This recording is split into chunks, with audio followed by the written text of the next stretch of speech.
Have you ever stopped to think about how much money it takes to build a single hotel? For a large hotel in the middle of a major city, construction costs alone can reach hundreds of millions sometimes, even billions of won. For a long time, this led to a simple belief in the hotel industry. If you want to make money, you need to own the building first. But in the United States, that assumption began to break. The world's largest hotel companies, brands like Hilton and Marriott, gradually stopped building hotels of their own. In some cases, they don't even own a single hotel. What's strange is what happened next. After they stopped owning hotels, their revenues grew even faster, and their profit margins climbed to record highs. Fewer buildings, yet more money. So the question becomes unavoidable. What exactly changed in the hotel industry? Today, we're going to take a closer look at how the U.S. hotel industry abandoned its old rules and transformed into something entirely different. Up until the mid-2000s, the U.S. hotel industry looked incredibly stable. When you think of cities like New York, Las Vegas, Chicago, or Orlando, massive hotels naturally come to mind. Names like Marriott, Hilton, and Hyatt weren't just hotel brands. They were symbols of American travel itself. At the time, the hotel business was considered a finished industry. When people traveled, staying at a hotel was simply expected. And for business trips, companies routinely booked hotels for their employees. The formula for success was clear. Buy land, build buildings, increase the number of rooms. The more rooms you owned, the stronger your company was considered. Financial markets loved this structure. Hotels had tangible assets that could be used as collateral for stable loans. In the early 2000s, the U.S. economy was relatively stable. Air travel kept growing. Companies aggressively expanded across states and overseas. Business travel increased steadily, and tourism demand surged alongside rising credit card usage. The hotel industry expanded aggressively during this period. Las Vegas saw rows of mega hotels with thousands of rooms, downtown areas filled with high-end business hotels competing for space. But all of this growth rested on one unquestioned assumption: people would always stay in hotels. Business travelers had to use hotels. Tourists had no real alternatives. At the time, renting out private homes to travelers was extremely rare. Laws and regulations weren't designed to support that kind of model. As a result, hotels focused on efficiency, not innovation. Occupancy rates and room prices mattered more than new experiences. On the surface, the system looked rock solid. By 2006, U.S. hotels were posting record revenues. Most major chains enjoyed steady profits. But that stability was hiding a danger. Hotels owned too much land that made them inflexible. Building a hotel took years. When demand fell, costs couldn't be cut quickly. Almost no one expected this structure to be tested so soon. The industry believed its old formula would keep working. But elsewhere in the U.S. economy, small but important changes were quietly building. And those changes were slowly heading toward the hotel industry, in ways no one expected. Beneath the surface, cracks were already forming in what looked like a perfect industry. The problem was that these cracks felt too ordinary to be recognized as a crisis. At its core, the hotel business is an industry with extremely high fixed costs. Even if not a single guest checks in, the front desk must operate 24 hours a day. Housekeeping staff must be retained, and heating, cooling, and security systems can never be shut off. Building maintenance, property taxes, insurance, and most importantly, labor costs continue regardless of the economic cycle. In other words, hotels are businesses that burn cash even when they're empty. As long as demand stayed steady, this structure didn't look like a problem at all. In fact, it appeared to provide stable cash flow. But the moment demand began to shake, that same structure turned into a serious risk. At the same time, the nature of travel demand itself was changing. By the mid-2000s, companies were becoming increasingly sensitive to costs. Business trips became shorter, and even when they happened, long stays became less common. Tourists were changing too. They no longer wanted just a place to sleep. They began to value experiences. But the hotel industry didn't take these shifts seriously. Why? Because the numbers hadn't collapsed yet. Occupancy rates moved up and down with the seasons. But overall, they remained relatively stable. Average daily room rates also held up. So the industry interpreted these changes as temporary adjustments. Then, another decisive factor entered the picture: the rapid rise of online booking platforms. Platforms like Expedia, Priceline, and Booking.com completely changed how travelers behaved. Before this, hotel reservations were made by phone or through travel agents. Now, with just a few clicks, travelers could compare prices across dozens of hotels instantly. This shift delivered two major shocks to the hotel industry. First, price competition became brutally intense. Hotels of the same class in the same area were now constantly undercutting each other in real time. Second, hotels had to pay commissions every time they sold a room through these platforms. In other words, they owned the buildings, paid all the operating costs, yet handed over the final customer relationship to third-party platforms. At first, this didn't feel like a crisis either. Bookings increased, and empty rooms became less common. Hotels told themselves, paying commissions is better than having empty rooms. The real problem was that all of these changes were connected. The industry was tying up more and more capital, operating on thinner and thinner margins, and becoming increasingly dependent on external platforms. Yet from the outside, the industry still looked like it was growing. So no one asked the fundamental questions. Do we really need to own all these hotels ourselves? Is it possible to run a hotel business without owning the buildings? At the time, these questions sounded almost absurd. For hotel companies, giving up buildings felt like giving up their identity. But soon, a moment arrived when these questions could no longer be avoided. And that moment would shake every assumption the U.S. hotel industry had taken for granted for decades. The U.S. hotel industry was forced to confront a fundamental question, and that question emerged not from growth, but from crisis itself. As demand declined, the first real problem wasn't operational capability. It was the structure of assets. Hotels owned too much: land, buildings, interiors, equipment. On financial statements, these appeared as valuable assets. In reality, they were heavy burdens that couldn't be moved or adjusted easily. During good times, those assets looked like engines of growth. But the moment the economy turned, those same assets became dead weight. Even a small drop in occupancy rates would cause cash flow to deteriorate rapidly. The more debt a hotel carried, the harder the impact. It was at this point that major U.S. hotel chains slowly began to realize something important. Maybe the real problem wasn't how hotels were operated, but the fact that they owned the hotels in the first place. In fact, companies like Hilton, Marriott, and Hyatt were already world-class operators. Standardized service, reservation systems, loyalty programs, and sophisticated brand management. What they excelled at was running hotels well, not holding on to real estate for decades. Yet due to long-standing habits, they had been doing both at the same time. Then came a critical turning point: a shift in financial markets. From the mid-2000s onward, capital dedicated specifically to hotel real estate began to grow rapidly in the United States. Pension funds, private equity firms, and hotel-focused REITs started viewing hotels not as operating businesses, but as income-generating real estate. They had no intention of operating hotels themselves. Instead, they wanted stable rental income and long-term asset appreciation. And to these investors, hotel brands were extremely attractive partners.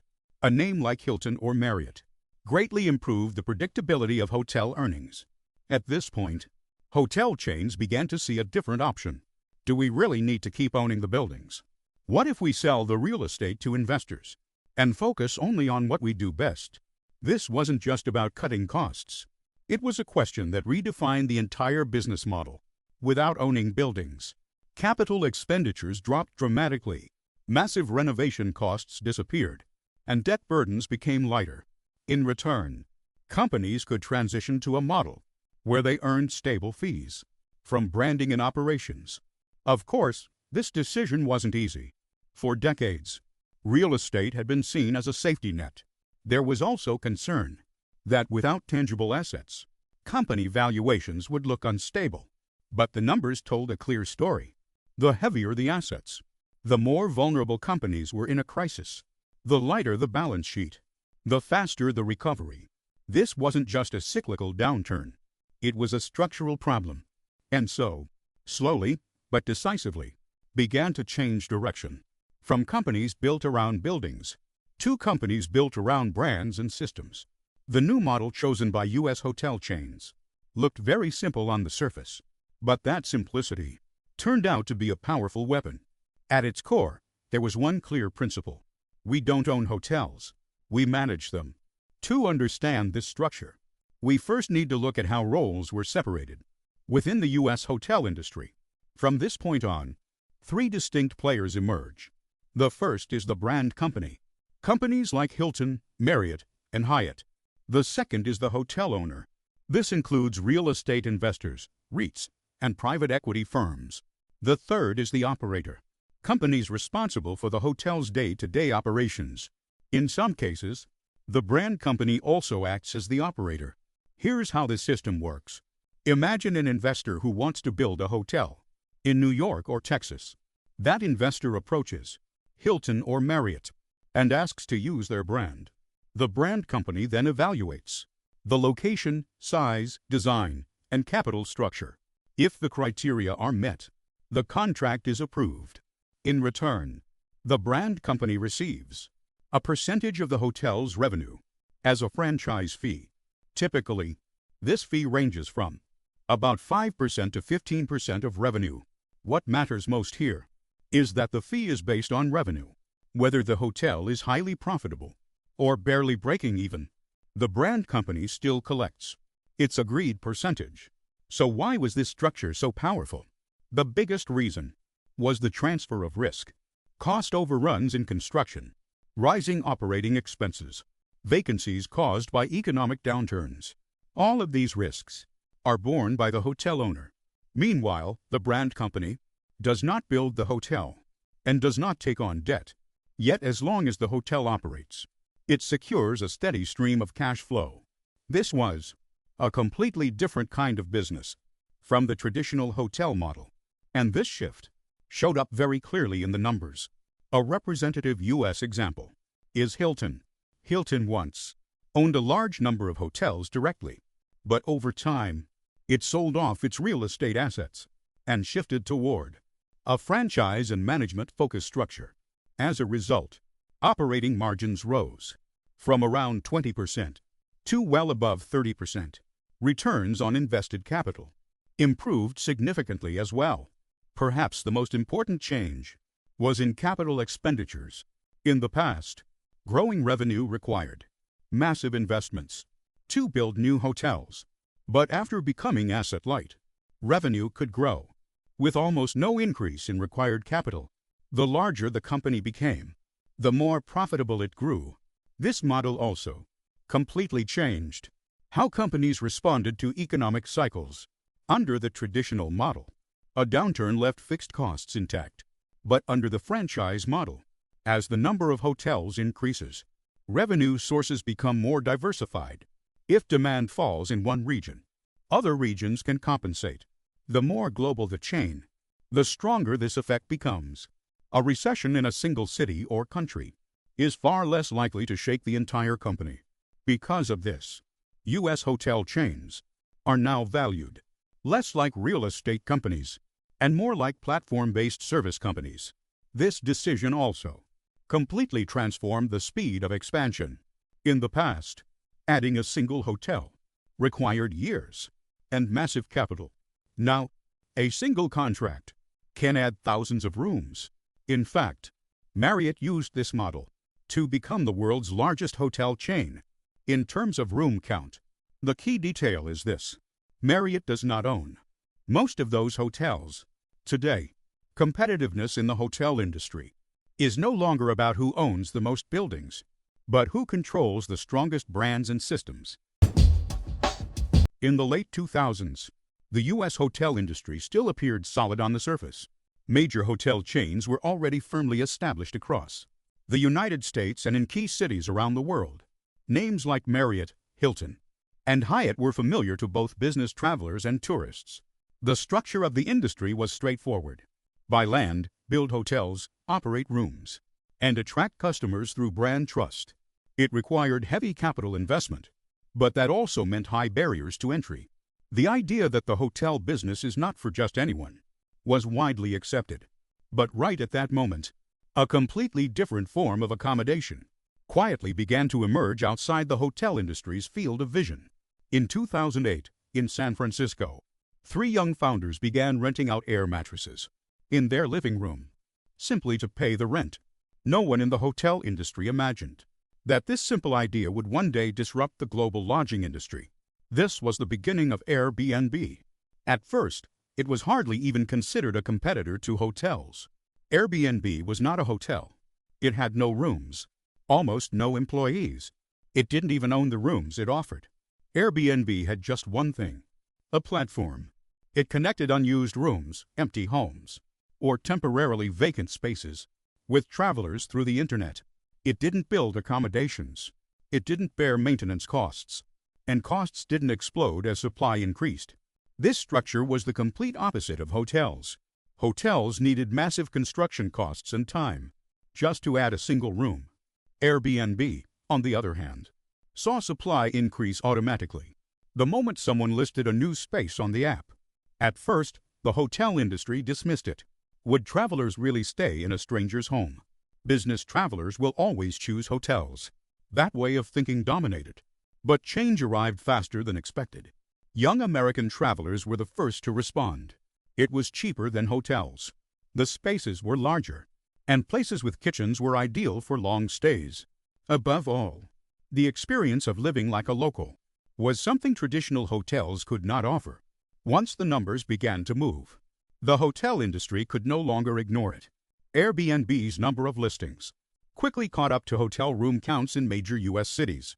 In some areas, it even surpassed hotels in available lodging supply. At this point, the hotel industry realized something crucial. This was not just another startup. It was an entity capable of shaking the very structure of the lodging industry. And this threat was only just beginning. As Airbnb's presence became undeniable, the U.S. hotel industry could no longer look away. The issue was no longer about losing a few customers. It was becoming clear that the rules of the game were different. Hotels had operated under strict regulations for decades: fire safety standards, hygiene rules, accessibility requirements, taxes, insurance. Operating even a single hotel room required compliance with countless laws and regulations. These rules were meant to ensure safety, but they also created a high-cost structure. Airbnb was different, because individuals were renting out their own homes. In many regions, it was not subject to the same regulations as hotels. On the same street, in the same city, one side followed strict rules, while the other operated under far lighter ones. This imbalance soon led to conflict. Major hotel chains and hotel associations in the U.S. began to argue that this was unfair. They claimed Airbnb functioned like a hotel, without bearing the same costs and responsibilities. The battleground shifted from the market to politics and regulation. Debates around Airbnb intensified in major cities like New York, San Francisco, and Los Angeles. As residential housing turned into short-term rentals, rents increased, and local residents were pushed out. The hotel industry seized on this issue. This isn't innovation. It's unregulated lodging. It's destroying residential communities. These arguments repeatedly surfaced in hearings and legislative sessions. City governments found themselves conflicted. Airbnb brought in tourists and encouraged spending in local businesses. But at the same time, it reduced housing supply and pushed housing costs higher. Eventually, many U.S. cities began placing restrictions on Airbnb: host registration requirements, annual rental day limits, taxes, and in some areas, near total bans. The hotel industry saw this as a counterattack. They believed equal rules would naturally slow Airbnb's growth. But here, another difference became clear. Hotels were tied to physical assets. They couldn't move buildings and were immediately affected by city policies. Airbnb, however, was a platform. It could adjust strategies quickly, city by city. If regulation tightened in one city, it could simply expand elsewhere. What began in the United States soon spread to Europe, Asia, and South America. At this point, the hotel industry faced a more uncomfortable reality. Airbnb was becoming proof that an industry could be dominated without owning assets. In just a few years, Airbnb surpassed the number of hotel rooms hotels had built over decades, without building a single hotel. Now the question had changed. It was no longer, can hotels win? But how do we adapt to this structure? And that question was sending an important signal, not just to hotels, but to the entire U.S. economy. The clash between Airbnb and the hotel industry was not a story confined to the lodging market alone. It raised a broader question for the entire U.S. economy. What truly creates a company's value? For decades, the basic formula of American industry was clear. The more assets you owned, the more facilities you built, and the larger you grew, the stronger your company was believed to be. Hotels, airlines, retail, manufacturing, they all grew around this logic. Airbnb directly challenged that formula. It did not build hotels. It did not own rooms. And it did not operate cleaning staff or front desks. Yet despite that, it connected millions of accommodations worldwide under a single global brand. Understanding this structure is critical. Airbnb was less a lodging company and more an architect of a massive marketplace. It created the rules, built systems of trust, and took a fee every time a transaction occurred. The core of this model was that costs did not explode as it scaled. For hotels, every additional room meant higher construction costs, higher maintenance costs, and higher labor costs. Airbnb was different. As listings increased, the value of the platform grew, while fixed costs rose only marginally. Investors and markets in the U.S. recognized this difference very quickly. When valuing companies, owning more buildings became less important than connecting more people. This shift was not limited to lodging. Uber disrupted transportation. Without owning cars, Amazon became the center of retail. Without manufacturing most products itself, Airbnb became the symbolic example of this shift within the lodging industry. For the hotel industry, this was an uncomfortable lesson. They had to acknowledge that the model they relied on for decades was no longer an absolute advantage. The question changed. What should hotels sell going forward? A simple place to sleep was no longer something they could monopolize. Experience, brand, stability, and trust. Hotels had to redefine what their real strengths were, and that process is still ongoing. Airbnb's arrival was not simply a crisis for the U.S. hotel industry. It was closer to a warning, a blunt signal that past success does not guarantee the future. For decades, hotels treated scale and assets as the core of competitiveness. Bigger buildings, more rooms, larger plots of land. This structure worked remarkably well for a long time. Airbnb grew by stepping around that formula entirely. The key point here is not that hotels were a wrong industry. The problem was believing that the rules of the game hadn't changed. Airbnb accurately read changes in behavior. People traveled more frequently. Lengths of stay became more varied. And people began wanting spaces that felt closer to their own lives. These changes happened gradually. But once the direction was set, there was no turning back. The biggest lesson for the hotel industry is clear. Competitors do not always emerge from within the same industry. Hotels were not challenged by other hotels, but by platforms with entirely different ways of thinking. Models that didn't build buildings, didn't hire massive staffs, and didn't own assets. That lesson spread across the broader U.S. economy. Manufacturing, retail, finance, all began asking the same question. What are we really selling? A product, a space, or a connection? Airbnb made one thing clear. Connection itself can become an industry. Of course, this model is not perfect. Regulatory issues remain unresolved. Debates over housing stability continue. As platforms grow larger, their social responsibility grows as well. This is a question American society is still grappling with. Still, this story matters, not because an industry collapsed, but because it captured a moment when the way of thinking changed. Hotels still exist. They haven't disappeared, and they don't need to. But now, hotels are redefining themselves, not as places to sleep, but as spaces that provide trust and experience. They are rewriting their identity. That is the true legacy Airbnb left on the U.S. hotel industry. And that same question is still being quietly asked across other industries today. This has been one bite of economics.